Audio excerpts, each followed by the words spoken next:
Tonight is the first installment of I Want to Be Batman. In the opening act, you will be introduced to a variety of people in need, all of whom are flying solo in the wee hours of the night. In fact, one of the heroes of tonight's show will have to swoop down from on high just to get a taste of the activity taking place below him. Now, without giving too much away, one character will not move on to the next act. And it's the audience's task to figure out not so much who did it, but why. Now, if any of the characters in tonight's performance appear to be someone you know, it's purely coincidental. So put on your thinking caps, the game is afoot, and it is time to solve a crime or two.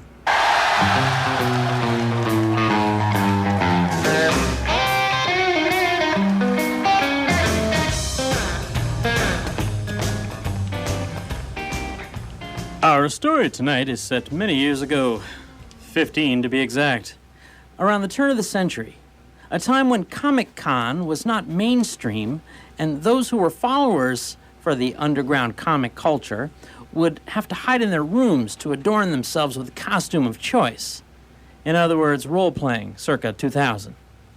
The setting is Frenchtown, where quiet is a relative term, like truth or beauty, and relatively quiet was one way to describe downtown Frenchtown at 3 o'clock on a Sunday morning.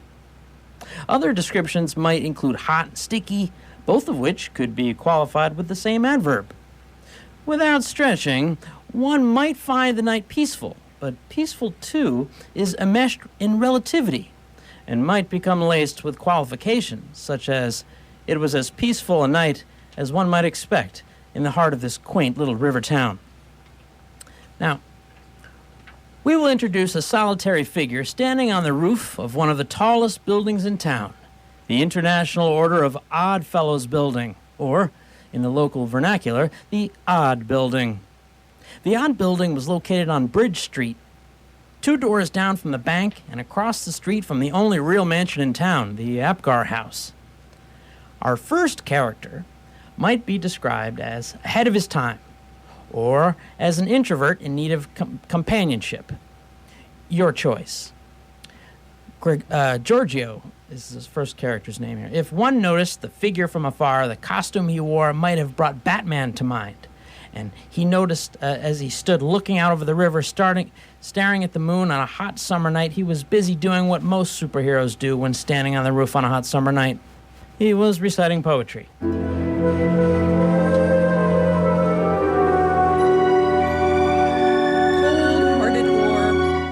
The night, remove the colors from our sight.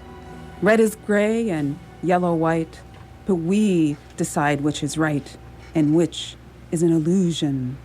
Cold-hearted orb, you've been my only friend, and so will I ask, is it an illusion? My date, that is. She said yes, didn't she? So legally, she will be my date, right? I'm not dreaming this, am I? If I'm right, the next time I'm up here, I may be reciting from a different script. You know what I mean? Oh, my nerves are going into overdrive. What am I going to wear? I can't wear this, can I? If I do, I'd better wash it. I have no idea if she's into cosplay. Do you? Oh, my goodness. What do people wear out on dates? Oh, when the moon hits your eye like a big pizza pie, that's amore. Oh, sorry I didn't bring any pizza with me tonight. Just a cannoli. A date! I mustn't be late. Yum! Aha! Nothing like a good cannoli to calm you down any time of day.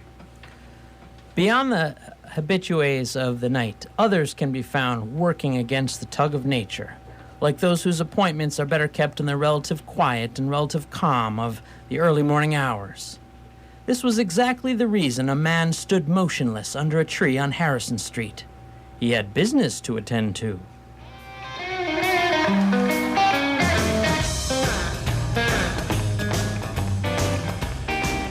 If it was Saturday afternoon instead of Sunday morning, I'd be over at the tavern having a coffee, but it's not. Heck, if this was 3 in the afternoon instead of 3 in the morning, there'd be something to watch on TV. But now is now, And now, I'm on a mission. Jean-Francois was on a mission, one of his own making. Though at the moment he was just standing still under the tree, waiting for his nerves to calm down and smoking as many cigarettes as possible to achieve that end. So he stood under the tree, smoking one, then another, and watching for signs of life. He was looking for movement, really, as it was too dark to see much else. And as the minutes ticked by, he steeled his nerves by reminding himself how good he was. With tonight's haul, my lead will be insurmountable. He reached into the satchel slung over his shoulder and pulled out his favorite toy, night vision goggles. They were his little trade secret. Hey, man, there's nothing wrong with having a competitive advantage, is there? When he finished his cigarettes, he slipped on his goggles, adjusted the settings, scanned the intersection of Harrison and Bridge, then slowly made his way along Bridge until he sat beneath the portico of the Odd Building. Across the street was his destination, the Apgar House. Man, I wish I had another cigarette. The nerves ain't laying low yet. Okay. What do I have to worry about? Je suis l'homme de la batte. I am Batman. I rule the night. I go where I want. One more house, then back down the alley to the rental, and I'll be done for the night, and without doubt, I will win the prize. Yes. I mean, this is made to order for someone like me, right? I do rule the night. Oh, wait, I already said that. Merde. I've got to get off my butt and get to work. If the Bergère's painting is in there, my haul will be good, really good. My financiers told me no one but they knew Poussin painted 3 versions of Les Bergères d'Arcadie, not 2. And the reason no one could decipher et un Arcadia ego is simple. You need all 3 to put the map together. They told me as if I knew what they were talking about. I just nodded my head because the dollar figure was all I needed to know. Now I've got to get my butt moving. The shepherds in Arcadia may lead my financiers to the promised land, but before that, they will lead me to a very big payday. Standing under the tree at 3 a.m, pumping himself up for his big moment, Jean-Francois had no idea his life was about to take a radical departure from what he had planned. Tonight was going to be a turning point of sorts.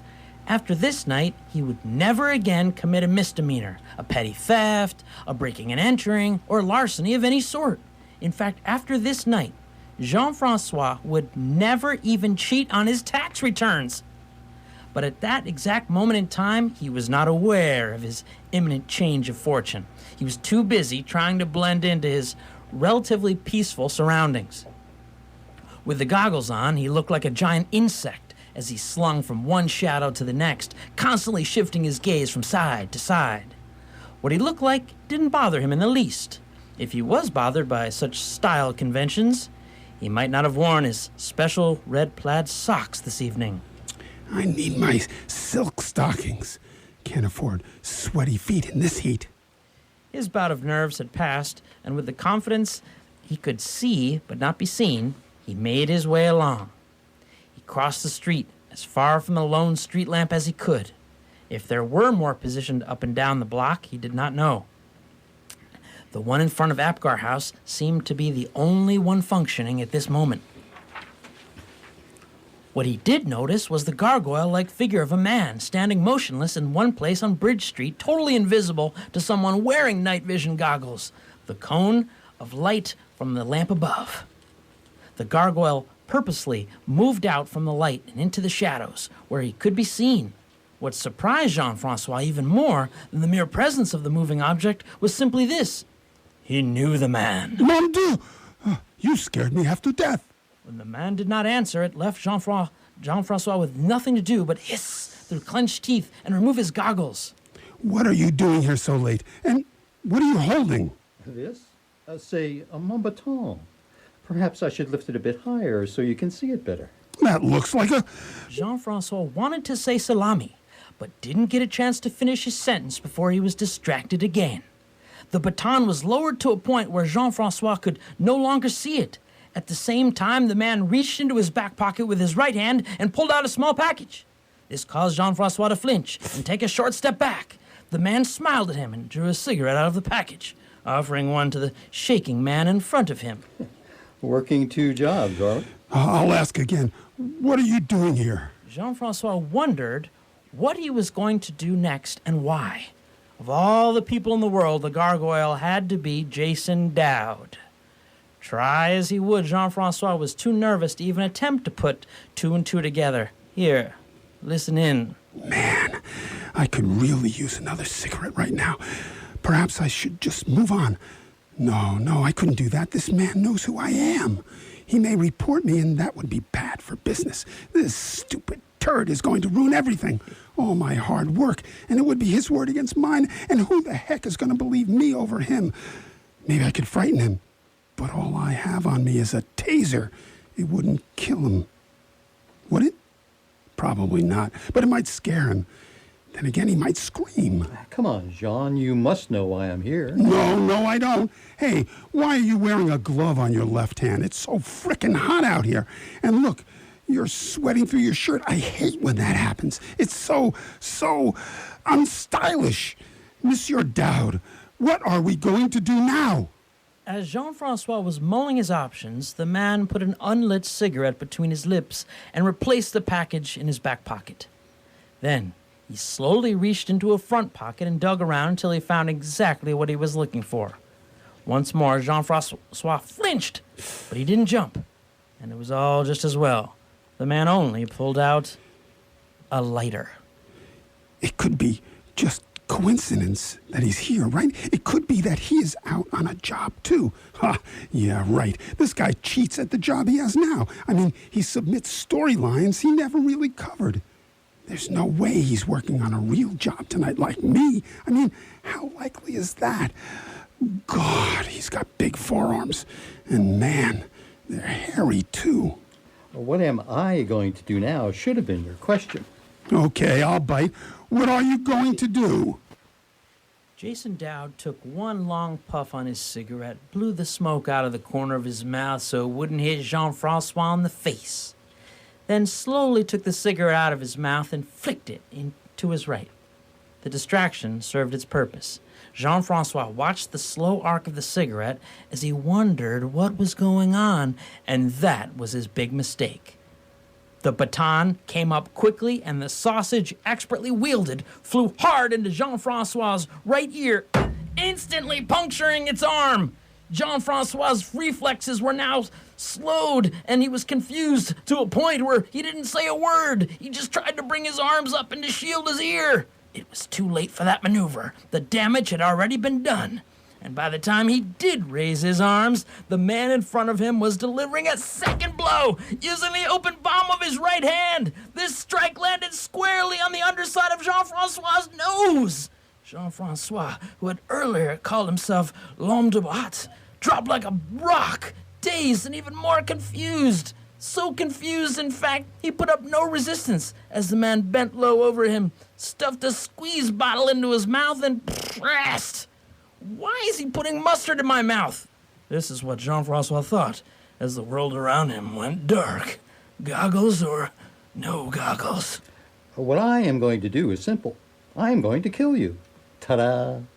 Oh, darn, my timing is all off. I should have said that before I hit you. From high above on the roof of the odd building, the other Batman watched the gory scene play out below him, running commentary as he did. See, everyone always watches the right hand. They never see the danger in the left. Makes it like child's play. Oh my God. That was definitely not an act. He really did hit the man. Now he's dropping the baton. Now he's running down to the river. Nope, my bad. He's turning on front. Tried to turn on front, didn't quite make it. Fell flat on his face instead. Oh no, now he's back up and running again. I wonder why he's heading off in that direction. The adrenaline was running high at the moment for all those still breathing in the general vicinity of the odd building.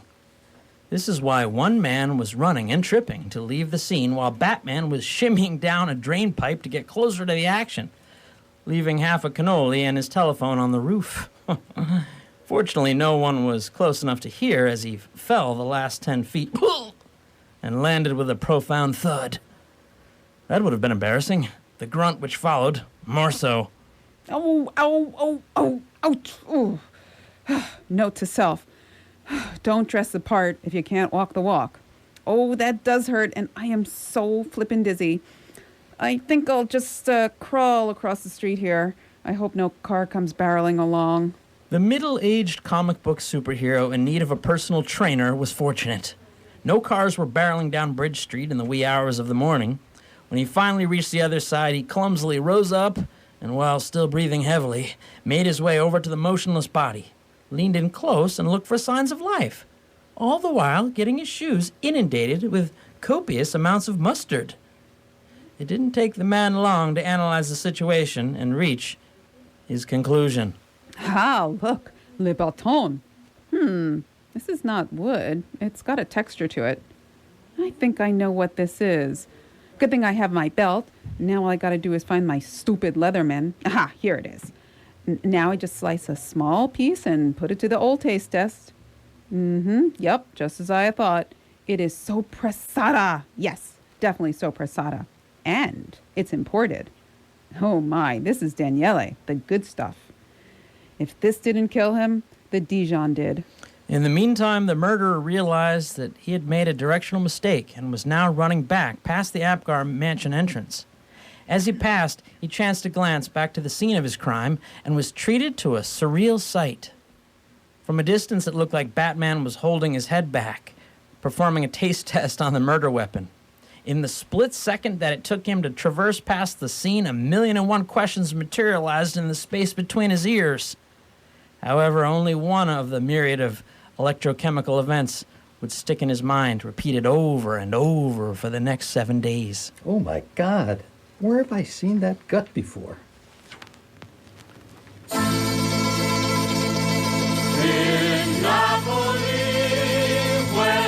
It was less than 12 hours later when Giorgio Attardo approached his parents' house. The house stood a few miles from Frenchtown itself in the heart of what is known as horse country. The horses didn't mind the moniker. In fact, most didn't even know. But those of the sapien species liked to use it to flaunt their accomplishments. Giorgio was late, and in tow, he brought a very important date. In fact, Hannah was pretty much the only woman he had brought to his parents' house in a very long time. Why she was with him at that moment was not really to meet his parents, at least not originally. But after picking her up, he realized he'd forgotten something that he'd had to do, and that involved visiting his parents. Thanks for coming along with me on this, Hannah. And I promise, we'll only stay for a short time. I just forgot to drop off this stuff and, well, you know. Oh, not a problem. I don't know why you didn't want to eat with them and pick me up later. I mean, look at all these goodies you're bringing over. Your parents must be very proud to have a son with such a nice store. Or at least very happy to be able to tap into your supplies whenever they like. Giorgio didn't answer. He just pushed the back door open and marched into the kitchen, hoping beyond hope that most of the family would be in other parts of the house. This was not the case. Oh, you're late. How many times I have to tell you?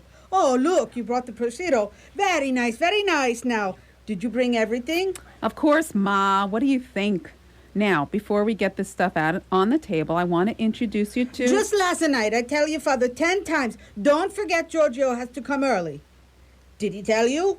No, of course not. Mr. Big Shot forgot to call your son. And what happens? He's late.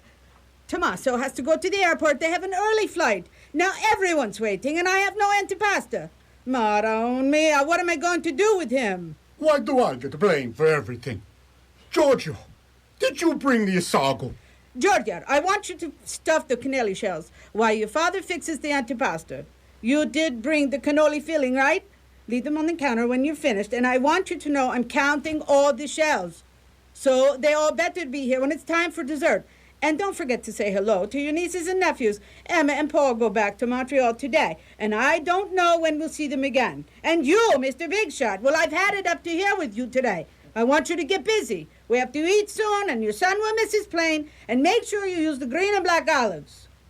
Josie, when would the pasta be ready? On it, Ma. The pasta will go in... It's the little things that are important. Like us standing right here, right now, inhaling deeply This is Reggiano, right? Of course, Papa. Parmigiano Reggiano. I bring this to him every time I visit. Giorgio, you're making me so happy. You want to try some? Not now, Pops. I'm eating, I'm stuffing a cannoli. Giorgio, didn't you bring pounds of all of this stuff last week?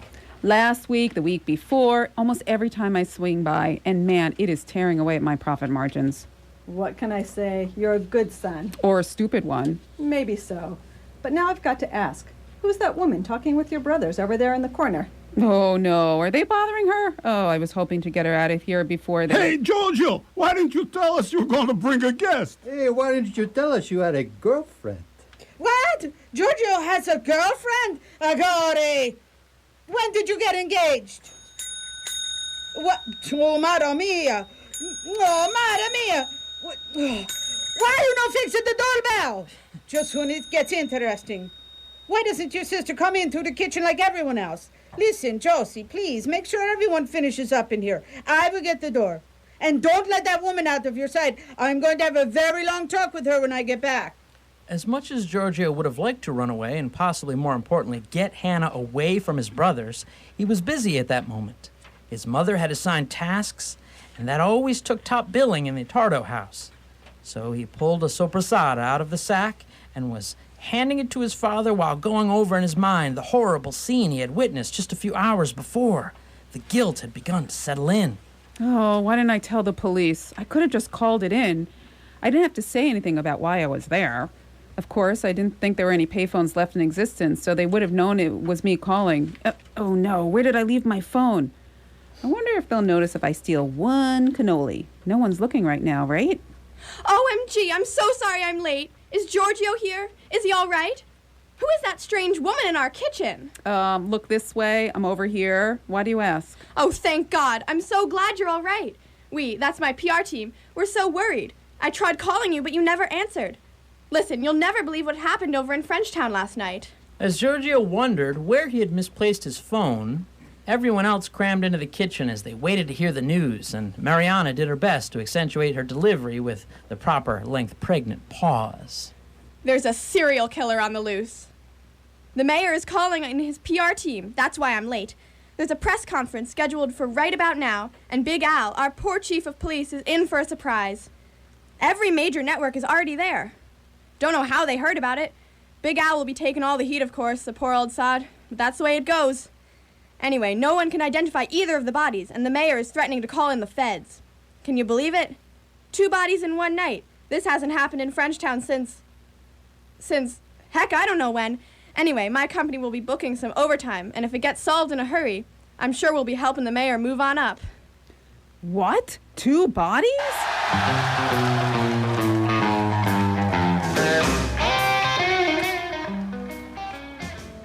Rivertown Radio Theater hopes you enjoyed the first installment of I Want to Be Batman. In the opening act, you were introduced to not one, but 2 individuals busy finding their inner Batman. One was on a mission. He wanted to find and steal a very rare painting. The other stood on the roof reciting poetry in nervous anticipation of something which was for him a very rare commodity, a date. Now, one Batman is dead, and the other made a mistake that novices often do. He took his date home to meet his parents. Stay tuned to Act 2 entitled Inspector Gervais and Leather Goods. In this act, you will be introduced to the inspector who has the task of solving 2 murders. And Giorgio, well, he has some explaining to do when Hannah finds his Batman costume. Now, in no particular order of appearance, let us thank Roger and Pete and Bonnie and Warren and Dave and Dominique and Denise and, well, Dominique again, and and Rachel for giving voice to the characters in both of tonight's productions.